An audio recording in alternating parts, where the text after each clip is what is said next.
আসসালামু আলাইকুম। তো আমাদের বাংলাদেশে অসংখ্য আইন আছে, প্রায় 1200-র উপরে আইন আছে। এখন যারা আইনজীবী বা আইনের ছাত্র এরাও 1200 আইন কিন্তু পড়ে না। আবার নিয়ম হচ্ছে বাংলাদেশের আইন জানেন না, এই অজুহাত চলবে না। তো এই জন্য আমাদের এই ইউটিউব চ্যানেলের মূল উদ্দেশ্যটা থাকে যে পাবলিক অ্যাট লার্জ, জনসাধারণ যাতে আইনের মূল থিমটা বুঝে যে এই রকম নিয়ম কানুন আমাদের আছে। তো আজকের আলোচনায় আমরা রাষ্ট্রীয় অধিগ্রহণ এবং প্রজাস্বত্ব আইনের 83 থেকে নিয়ে মোটামুটি কয়েকটা সেকশন আলোচনা করব, যেখানে গুরুত্বপূর্ণ কিছু আমাদের কথাবার্তা আছে। তো সেগুলো চলুন আমরা দেখার চেষ্টা করি। আপনারা দেখতেছেন সাতকাহন, সাথে আছি হোস্ট আজিমউদ্দিন। তো বন্ধুরা, সর্বপ্রথমেই আমরা যদি দেখি 83 নাম্বার সেকশন, এইটা আমাদেরকে যে কথাটা বলে সেটা হচ্ছে যে এই যে আমরা জায়গা জমি ক্রয় করতেছি, ভূমি ক্রয় করতেছি, যে 83 নাম্বার বলে এটা আমাদের ইচ্ছা মতো আমরা ব্যবহার করতে পারবো। পূর্বে জমিদারি আমলে সম্পত্তি ব্যবহার করার ক্ষেত্রে অনেক প্রকার বিধিনিষেধ ছিল। তো এই বিধিনিষেধটা দূর করা হয়েছে 83 নাম্বার সেকশন দিয়ে, যে আমার সম্পত্তি আমি যেইভাবে খুশি সেইভাবে ব্যবহার করব। 84-তে বলতেছে যে আপনি যদি মারা যান, আপনার সম্পত্তি আপনার উত্তরাধিকারী বরাবর কি হবে, হস্তান্তরিত হবে। তাহলে 83-তে ব্যবহারের স্বাধীনতা, 84-তে আপনি মারা গেলে সেই সম্পত্তির হকদারের কথা বলা হচ্ছে। 86-তে যেটা বলা হচ্ছে যে আমরা যেহেতু নদীমাতৃক দেশ, এখন সবসময় কি হয়, নদী ভাঙন গড়ার খেলাই চলে। তো বলতেছে যদি আপনার কোনো সম্পত্তি যদি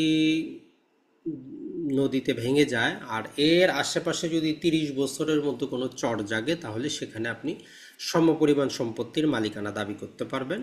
তবে আপনার জন্য ওই যে কতটুকু সম্পত্তি আপনার নদী গর্ভে তলিয়ে গেল, এইটার খাজনার মৌকুব দাখিলা সংগ্রহ করে রাখতে হবে।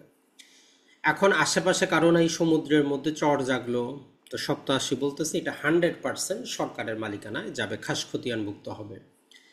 এরপরে 89-তে বলে যে আমরা একটা সম্পত্তি যে হস্তান্তর করব, হস্তান্তরের ক্ষেত্রে প্রক্রিয়াটা কি হবে। 88-তে আমাদের সেখানে ছিল যে নিবন্ধিত হবে। তো 89-তে এখানে আমাদের অবশ্যই একটা রেজিস্টার্ড দলিলের মাধ্যমে হবে।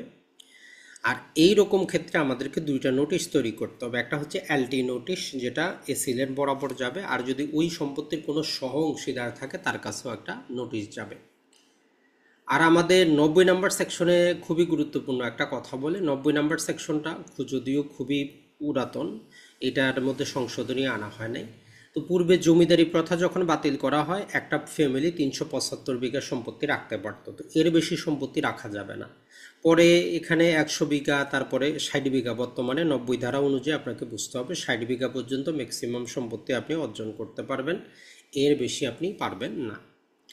91-তে যেটা বলতেছে সেটা হচ্ছে যে যদি আপনি উত্তরাধিকারী সূত্রে সম্পত্তি লাভ করেন, 90 বিঘার 60 বিঘার বেশি হয়ে যায়, তাহলে অতিরিক্তটার ক্ষতিপূরণ দিয়ে সরকার অধিগ্রহণ করে নেবে।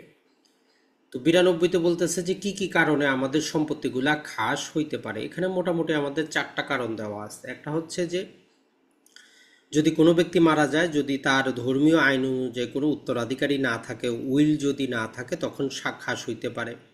কেউ যদি তার সম্পত্তি সরকারের কাছে সমর্পণ করে, তাইলে খাস হইতে পারে। 3 বছর পর্যন্ত কৃষি জমি যদি আপনি খাজনাও দেন নাই, চাষাবাদও করতেছেন না, তাহলে খাস হইতে পারে। উত্তরাধিকার সূত্রে পাইছেন, 5 বছর পর্যন্ত খাজনাও দিচ্ছেন না, আবাদও করতেছেন না, তাহলে খাস হইতে পারে। এই 4টা কারণে 92 ধারা মোতাবেক সম্পত্তি খাস হইতে পারে। এরপরে চলে আসি আমরা 93-তে, আমাদেরকে যেটা বলে সেটা হচ্ছে যে আমরা যেভাবে বাড়ি টাড়িগুলো ভাড়া দিচ্ছি, কৃষি জমি কিন্তু আমরা সাবলিজ দিতে পারবো না। কৃষি জমি নর্মালি আপনি নিজে চাষাবাদ না করলে আপনি বর্গা চাষ দিবেন। তো বর্গা চাষের নিয়ম আমাদের আরেকটা পৃথক আইন দেওয়া আছে, ভূমি সংস্কার আইন 2023, সেখানে বলা আছে। এরপরে 95 নাম্বার সেকশন আমাদেরকে বলে কৃষি সম্পত্তি আমরা চাইলেই যেমন তেমন বন্ধক দিতে পারবো না। কৃষি সম্পত্তির বন্ধকটা হবে খাই খালাসি বন্ধক, কমপ্লিট ইউজুফ্যাকচারি মর্গেজ। এটা মোটামুটি ইসলামিক। তো বর্তমানে যেটা হয় যে আপনার 1 লাখ টাকা দরকার, 1 বিঘা জমি আছে, আপনি জমিটা কাউকে দিলেন, সে চাষাবাদ করে 1 লাখ টাকা আপনি ব্যবহার করলেন। যতদিন টাকা দিবেন না উনি সম্পত্তিটা ভোগ করবে, টাকা দিলেন সম্পত্তি আপনাকে দিয়ে দিবে।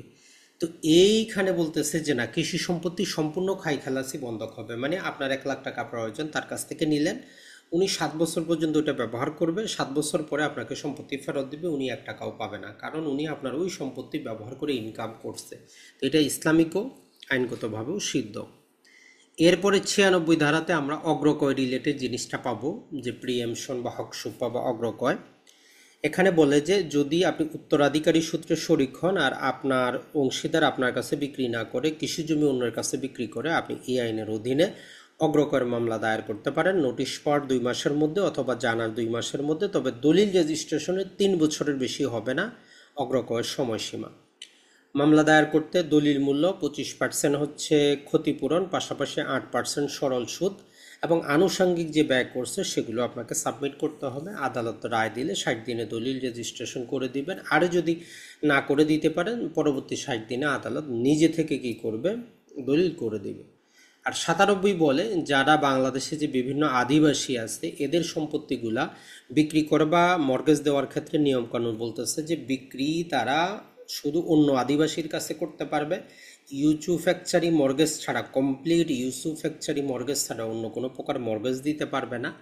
আর যদি বিক্রি করার ক্ষেত্রে তাদের স্থানীয় লোক না পাওয়া যায় তখন তারা বাইরের যে কারো কাছে বিক্রি করতে পারবে এসিল্যান্ডের অনুমতি সাপেক্ষে। এই কয়টা ছিল যদি আমরা বলি রাষ্ট্রীয় অধিগ্রহণ এবং প্রজাস্বত্ব আইন থেকে গুরুত্বপূর্ণ জিনিস। আশা করি ভিডিওটা অবশ্যই আপনাদের ভালো লাগবে।